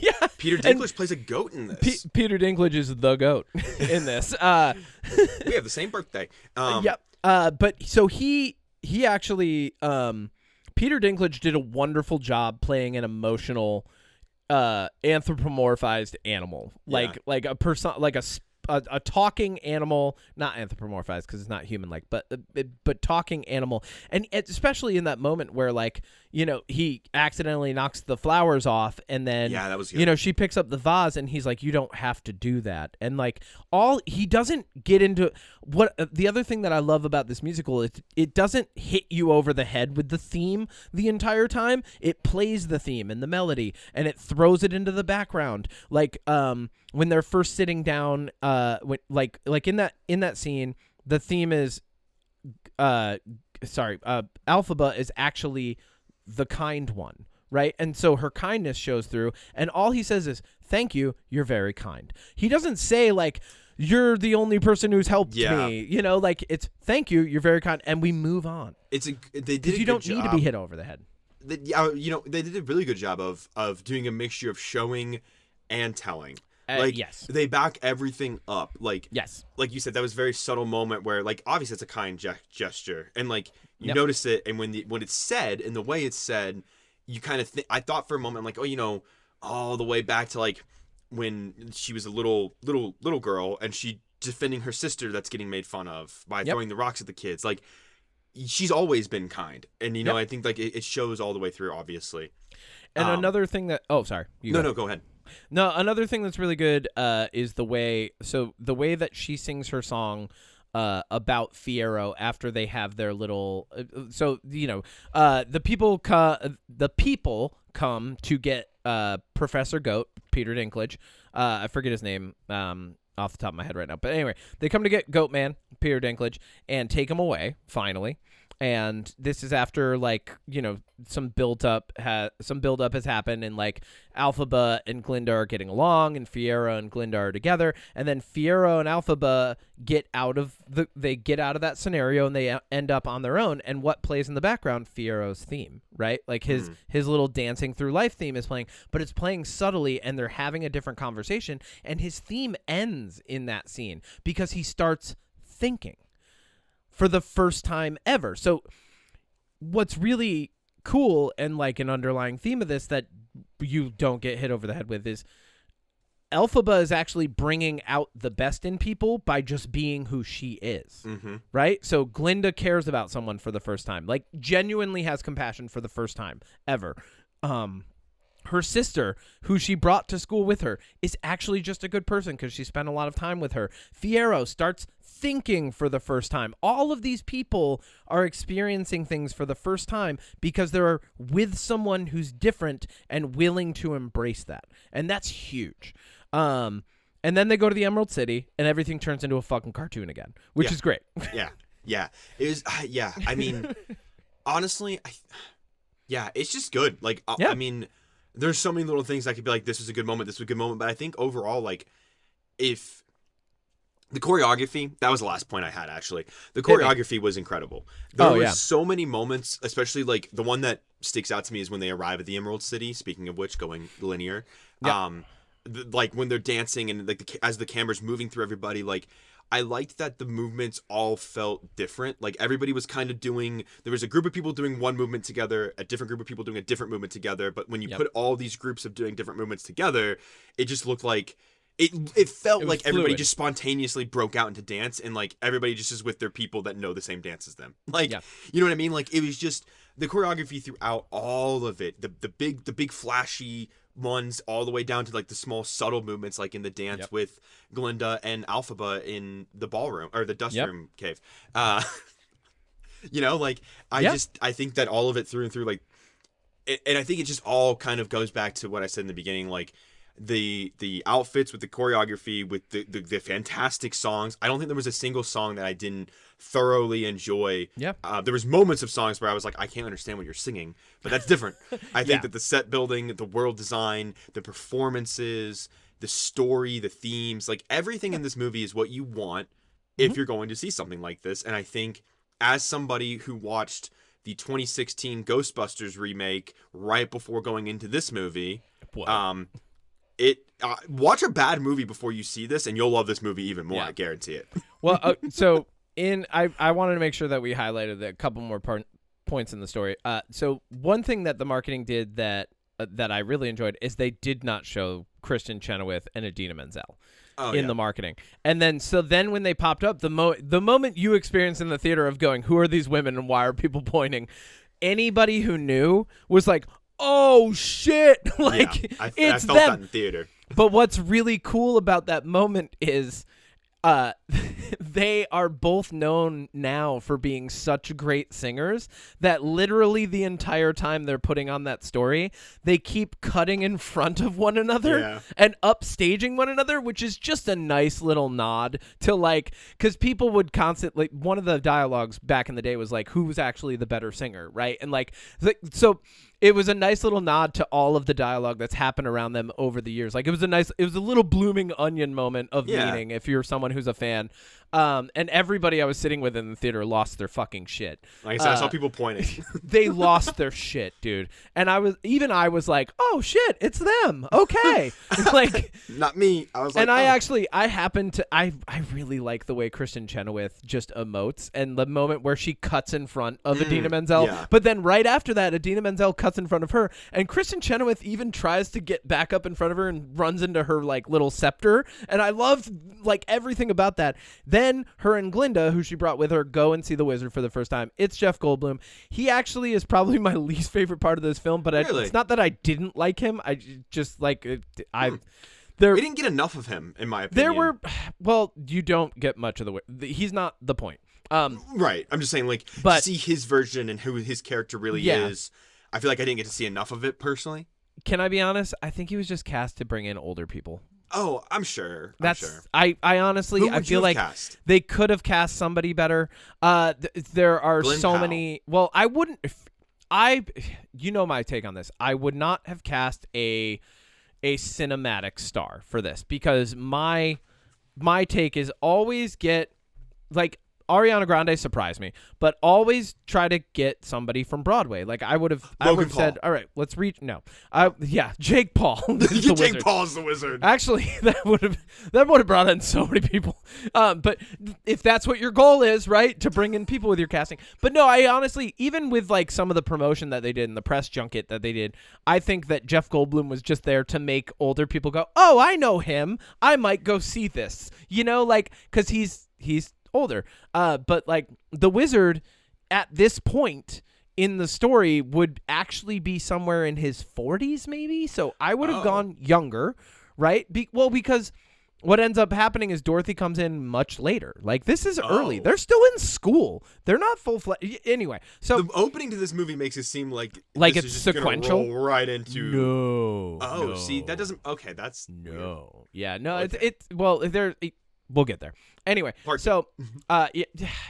Anyway, so I would have well, the Wizard also I don't know. I feel like for the guy being her dad, right? I would have cast somebody who believably could have been that young. That's what I'm really leaning into. It feels like the Wizard aged 30 years while everyone else in Oz aged 13. Okay. That was a little interesting to me. Yeah. So, younger for the Wizard. Also, Jeff Goldblum, I like him. I just don't like him as the Wizard. I think the Wizard should have been someone who actually had a little more depth. Because when the whole time you're watching him, you're like, oh, it's Jeff Goldblum. He's doing the Jeff Goldblum thing, Hey, which Kevin, is I like it. I didn't hate it, but I think it could have been better. You talk for a second. I gotta grab my laptop charger. You're good. So you just monologue for a minute. I will. I think it's really funny that Odie has not seen Wizard of Oz and might not know, spoiler alert, that Fiyero, the prince, with all of his thinking theme, eventually becomes the Scarecrow in Wizard of Oz, who is one of the beloved characters that Dorothy actually meets first. I think that's a really funny thing. Ultimately, I think that, what's really interesting about this entire experience is being a co-host with someone who, one, doesn't typically watch musicals in general anyway. But 2, watches a lot of cinema and really understands the depth of cinematic development. I think that it's really interesting to listen to Odie's takes on this while also finding out like what they might not have noticed. Hey, you're back. I'm back. So I was talking about how it's interesting to be analyzing this as someone who does theater, who not only does theater but like also watches a lot of theater and then watches a lot of movies, and be co-hosting this episode with someone who mostly just watches movies, right? What do you mean? I only watch movies. Not mostly. So like, but it's funny to notice like what you have brought out about it without maybe even realizing that that's like a bigger part of the theatrical piece. Love that. Right? It's good. I love it. No, this has been fun. I'm really glad I decided to go see it at 9. By the way, I got home at like 1 a.m. from this. Yeah. I went to a 9:30 showing. Yeah, that's wild. And it was worth it, 100%. So just to wrap it up, she confronts the wizard for the first time ever, and here's the thing that I want to ask you, and I'm not going to give you the answer. Do you think the wizard realizes he's her dad? Isn't that an interesting question? Because you know the answer as someone who's watching the movie and heard Jeff Goldblum's voice, and she's got the green bottle that she remembers her mom with, and then all of a sudden she's in the Emerald City with the wizard, and he's like, hey, we could be partners. I think that the moment where she says, you have no real power, and he says, that's why I need you, I think that's the moment he realized it. Okay. That's my theory. That's my guess. Yeah. Because to me, that very much is like him being like, I made you. Yeah. Like I think the more I hadn't thought about this, but now that my brain's reeling, I think that he did all of it intentionally. This was all part. I think that he's a con man. I think this is a long con. But we'll see. Okay. So she meets up with her dad. He's like, hey, here's what the future looks like. We're going to have a road and everything's going to be connected. Here's my plans for everything. Because he knew she was green. Because he had the figure made. Sorry. How would he have known that she was green? I don't know. Did someone tell him? But yeah, so... Sorry, I just like had this big realization. But this is where I do like that it was a part 1, and the only compliment that I will give it to being a part 1. We got here and it felt like no time at all. Like I did not feel like I had been in the theater for almost 2 hours and 20 minutes at that point, right? Yeah.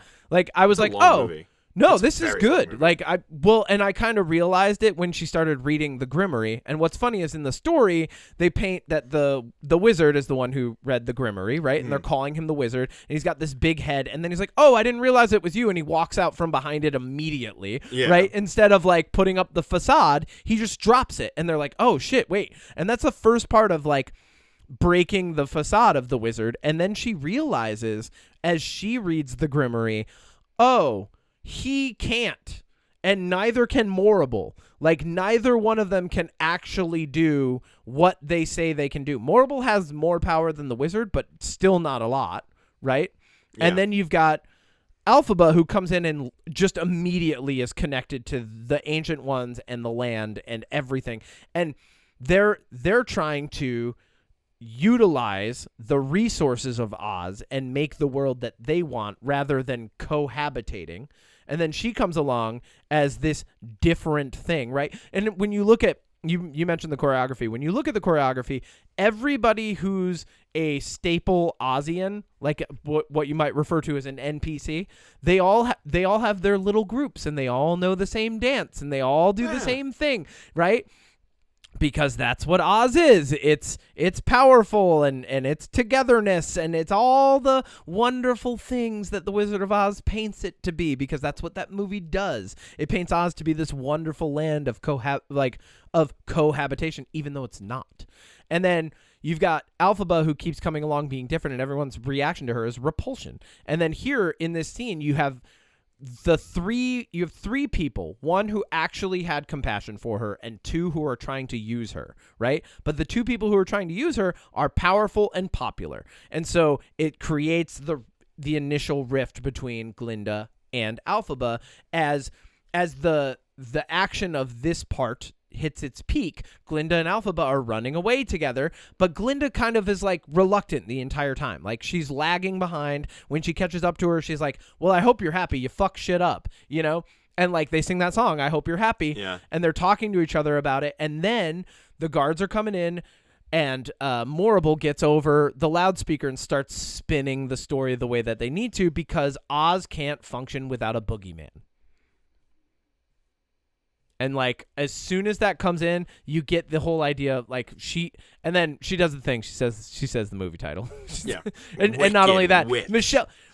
Michelle Yeoh, good job Phenomenal. not overselling that line. Phenomenal. Like, Dude, phenomenal. she's phenomenal. She crushed it. Everything. Dude, she was in a movie I watched recently from Magnum Opus. She popped up and I was like, oh shit, Michelle Yeoh. She's so good. Yeah, she was good even in that. The thing that I really like about her performance in this is you can tell she's not naturally a strong singer, but she's doing her fucking best, and it's great. She doesn't sing a lot either. Neither does which Jeff is Goldblum. great.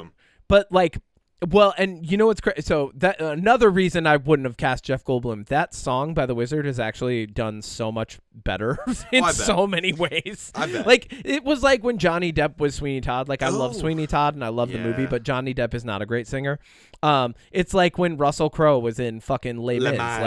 Like Les Mis is a wonderful musical. Russell Crowe is not a great singer. So you prefer the Liam Neeson version? No. Okay. But I would like to see actors who are better singers carry these parts, because being a better singer doesn't make them a better actor than Jeff Goldblum, but it does give them choices that aren't available to him. Right? So and then let's wrap it up. So then she sings the big song, right? She sings the title song of the well, not the title song, but the song of the musical that everyone knows, that made Idina Menzel a household name before she even did Frozen, Defying Gravity. And you said it was one of your favorite songs of the musical. Dude, it's everybody's favorite song of the musical. I mean, it's how can so you not? And like it just goes to show you how much this story builds to an emotional peak. And once again, I do like that it's part 1 and part 2, because they ended on a literal high note. Like you know what's coming. She hits that crazy vocalization at the end of Defying Gravity. And then it's like, okay, cool. Yeah, get ready for part 2. Yeah, it's gonna be rough. You know who I would have cast as a wizard, since you said they're supposed to be young? Hit me. You might disagree, and it is a Hollywood star. In their 40s. Ryan Gosling. Because he can sing, and I think he would... if he didn't just play... If he wouldn't... See, this is where it's tough. The Wizard is a small role. Yeah, that's why I think it... Yeah. Jeff Goldblum was okay. Like, I didn't dislike it. I just think it could have been better. I just think there could have been another actor, even someone who, like, surprisingly has a good voice, but is in, like, their 40s or 50s. You know? Yeah. Like, I think that would be a really good representation of the Wizard. My jam is why I'm thinking of Ryan Gosling. Because I like him. Him and John Bernthal have been on my radar this week to find stuff to watch. Oh, John Bernthal, yeah. Oh my god, I fucking love him. He's good. Yeah, he's wild. Yeah, I watched The Accountant with Ben Affleck. That's not my jam, but he's in Let's that. wrap it up. So let's wrap it up. Look, final thoughts on Wicked. Wicked. I already kind of said a lot of it. Again, I just want to mention the performances. I think my biggest takeaway is that as somebody who is not a big fan of Ariana Grande's music, the interviews that I've seen of her, she does not seem like the kind of person that I would want to absorb content from. But in this, her performance and a majority of her singing, I think she did a really, really, really good job. And I think that this kind of showcases a little bit more that, like, I think people sometimes write off people that got their start on, like, Disney Channel and stuff that can sing. Your Miley Cyrus's, your Olivia Rodrigo's, your Sabrina Carpenter's, all people that we look at them. Selena Gomez is another good one. Like, and we're like, oh, like, you do music.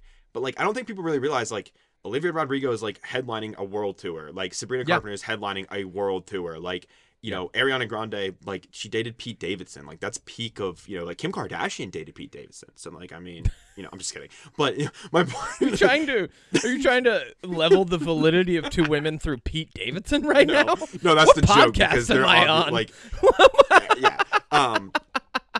But, like, I think this highlights that, given the right material, given the right fit, I think that, like, I think that some of these people, like these younger stars that like came from this background that can do music, like I think that there's room to not only do more musicals in this sense, but I think there's room to get these people that people might underestimate, kind of like how we did going in with Ariana Grande, that I think that they could actually have a chance to flex and show what they're good at. Oh, yeah. I think a lot of people would surprise us with this genre. And honestly, I hope that this movie, I hope Wicked, if anything, I hope it opens the door for more musicals like this, so people like me who are too lazy to go see them in the theater can get an experience that we enjoy. Yeah, based on the timing of when these musicals tend to come out as movies now, I'm going to say we're probably only a couple years away from Hamilton. Ooh. And I'm hoping that will be as good as this, because Hamilton is not one of my favorite musicals. Like, it's very, very good. Yes, I'm not going to say anything bad about it. It's just not for me 100%. You know, like, it's good. Hamilton. You will, well, hopefully that one's just a one-parter, but yeah, no, final thoughts on it for me. I honestly, like I said, I've never seen it before, but I know it through and through via other people. So I know this by proxy, and I know it so much that there were so many little references in it that I got, but I'm really glad this was my first exposure to it, because then I wasn't attached to any theatrical version that I would then be going, oh, well, the version I saw was blah, blah, blah, blah, blah. You know, like, I was able to just kind of view it with fresh eyes and go, oh, no, this is just phenomenal storytelling, period. And not only that, Cynthia Erivo crushed it. Like, Ariana Grande beat my expectations. Cynthia Erivo fucking crushed this film. That made the entire experience for me, because anytime she was on screen, I was just like transfixed on how she interacted with the world. And the biggest point where I can highlight it is that moment where she had to dance by herself, the cinematography that was used, the directorial choices, and the way that she got into that moment, I was like, 100%, that's it. That's for me. Yes. Period. Love it. Can't wait for part 2. Okay, so you just reminded me. I wanted to look up the cinematographer because I knew that there was some stuff in this movie that I recognized. Yeah, hit me. So she, Alice Brooks, is the cinematographer for a musical that I really, really loved and I completely forgot about, Tick, Tick, Boom, with Andrew Garfield and Vanessa Hudgens. She was the cinematographer for that, and there was a lot of similarities in how this and that were shot. So huge props to her, because I'm seeing if she's done anything else. She's done some Tick, music Tick, Boom videos. is actually a musical that is about the guy who wrote the musical Rent. Rent, yes. Yeah. And he died before, obviously, it became, spoiler alert, I guess, for this thing that happened in the 90s. But yeah, no, you mentioned cinematography. Again, that's something that I always like to highlight. I think it was, the way the camera movements were like lined up with the choreography takes a lot of skill on everybody's part. So good. So it was just phenomenal. Like, again, this is just such a, and maybe it's just, like, this everything that they accomplished in this movie is so impressive that just like major props. Second favorite part of the movie, because he did the opposite, but really grounded me, and I enjoyed every moment. He was on Bo and Yang. Second favorite part of the entire movie, Bo and Yang. Everything. Also, one tiny little thing that I love that's like a real great nod to cinema culture and just culture in general. I love the moment that Glinda took off Alphaba's glasses and then went, no. That was like not working. So that was funny. I was like, yes. Dude, the other moment that like made me laugh out loud, whether it was intentional or not, was when she was like on the floor, like wiggling around, singing pop. La, la. I was like, so this good. Is fucking great, dude. So perfect. All right, what's your jam? So I mentioned Ryan Gosling. So I have 2 quick jams. One, I rewatched Blade Runner 2049. 2049. Banger. Denis Villeneuve, again, just thinking about Dune Prophecies now on HBO Max. Just absolutely. That's my jam this week. I haven't gotten to it yet, but it's on my list. My jam this week, baby. My list this weekend. But Denis Villeneuve, just fucking easily, he's one of my favorite directors. And it's mainly probably because he pairs with my favorite cinematographer, Greg Fraser, who also pairs with another one of my favorite directors, Matt Reeves. But yeah, Blade Runner 2049, just a phenomenal movie. Love Ryan Gosling in it. I love just all of that. And then my other jam real quick, is Wicked. Oh yeah. Yeah. Anyways, what's your jam? I got two quick ones for you. Definitely Dune Prophecy. I did not know I had no expectations for this because I did not know what to expect. I do know, obviously I'm familiar with the Dune universe, read the books, watched the movies. But when it comes to adapting them, I don't leave expectations out there because I don't want them to be dashed. So ultimately, went in with no expectations, just kind of like cast looks good. I love Travis Flamel, like absolutely. Ragnar Lothbrok from Vikings is in this. Absolutely phenomenal. Did you ever watch Vikings? I did not. He is a phenomenal actor, and he plays characters who he was famously also in Rebel Moon. Remember, he shows up for a little bit, and they're like, oh, maybe he'll do a Han Solo and be a bad guy who turns good, and then he's like, no, he's just a bad guy. And then remember Travis Flamel in that movie? Are you sure you're not thinking of Charlie Hunnam's character? Oh, sorry, yeah, no, that's Charlie Hunnam. I mixed them up. My bad. I was like, anyway, no, so Travis Flamel. Everybody in that movie sucks, anyways. Anyway, really great. But really, what's phenomenal about this show is it's a female-fronted show that is not like hitting the nail over the head. Like, it's all women power. Like, it's so fucking good. And I'm so glad that we're finally getting those. It took some time to get there. And then my second jam is The Franchise. Okay, have you seen so that? This is on my list because it's phenomenal. Billy Magnuson is in that. You probably know who that is. He's from Game Night. He's one of the actors in it. Yep. Like actors, I should say. Yep. He was in Spy Kids 5, which I just did watched all 5 Spy Kids movies back to back on Magnum Opus. I fucking love him. He's in Aladdin. He's in Game Night. He is one of my favorites. Dude, he's really good in this. I'm gonna watch it. So the show The Franchise is a farce on Marvel. On making just superhero movies in general. And what's really funny is the second, I think it's either the second or the third episode, they start announcing that they have a female problem in their films. And the producer is explaining it because he goes, well, we used to have a female problem in the films, but then what we did was we just took all the female characters and mashed them up and threw them all into one movie. And I was like, they did that. There's so many moments in that show that are recognizing real moments like that, like very tongue-in-cheek wise, but they're recognizing real things that have actually happened in the making of these crazy huge studio franchises like Marvel and DC now. Absolutely phenomenal. I watched like 3, maybe 4 episodes of it last night when I got back from Wicked. Stephanie and I were just kind of like chilling out, and we were like, what do you want to watch? And I was like, The Franchise. That was really good. And that is all I'm going to give you for jams this week because Arcane is wrapping up tomorrow. Oh, yeah. Arcane, final 3 episodes drop tomorrow. So that you already know one of my jams next week. You mentioned something about Dune Prophecy. I just want to say this real quick. Yeah, hit me. I watched Ghostbusters 2016, which is like the all-women remake. Female-fronted, yep. Yeah, and here's the thing. The problem in that movie is not the fact that it's led by like a cast of women and no. It's not that all the roles are gender swapped. It was the poorly problem written. with that movie is that it constantly points out to you that they're all women, but the way it points it out to you is that like there are literally lines in that movie where they're like, women are stupid, you guys can't do this. And it's like, if you guys didn't constantly point out how it's bad that these are women, people probably wouldn't have hated it for the fact that it was women, and they would have seen past that and hated it because it's just a bad movie. Yeah. Like it's an unfunny bad plot. But I thought that was interesting. Like, because I feel like with that subject, depending on how you point it out and how you reference it, like really shows, like when you're like, good example of Lord of the Rings, like no man can kill me, and then she pulls off the helmet, I am no man. Yeah. Fucking phenomenal moment. Perfect. Great line. Definitely. That's all you need. But like nowadays when that line is done, it's like, no man, she pulls off the helmet, it's like, I'm a woman. Like it's totally different. Yeah, 100%. Now. But and not to say that like that representation is still very important. I'm just saying that like the reason that people hate the Ghostbusters movie is because it felt like it was thrown down their throat. Reality, it wasn't. It's just a bad movie, but people took the wrong reason for it being bad. That movie actually just made me realize that I don't love any of the Ghostbusters movies. I just like a lot of different parts of the franchise.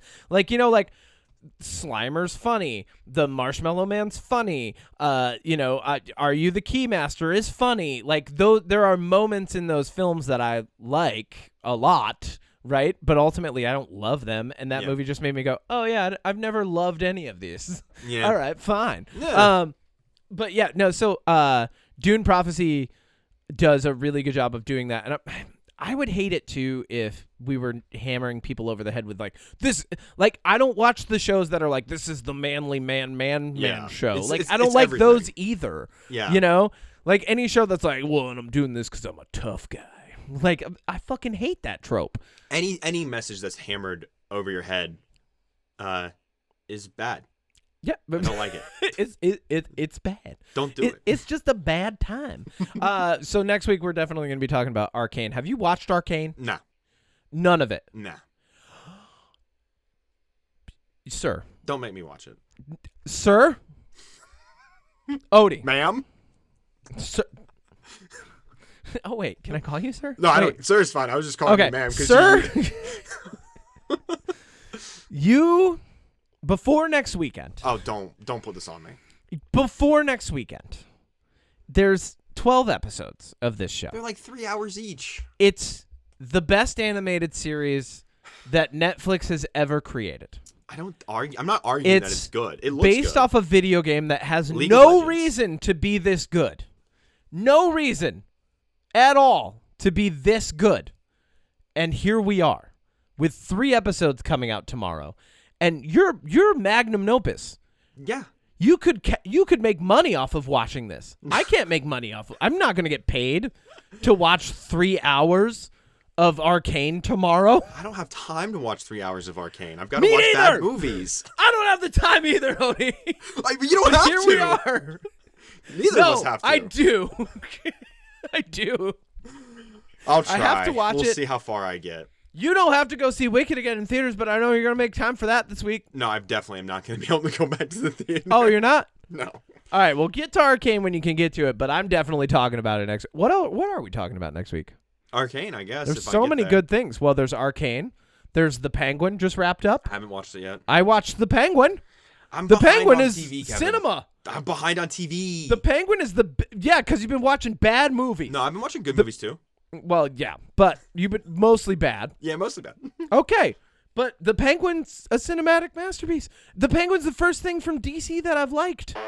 I like the Batman. I think the Batman was good, but good. The Penguin's better. Well, yeah. Well, Anyway. okay. Well, maybe we'll see what happens next week. We'll see what I get to. All right. Well, you know what? You tell TBD, baby.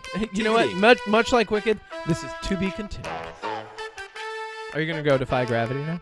Yes. Good, me too.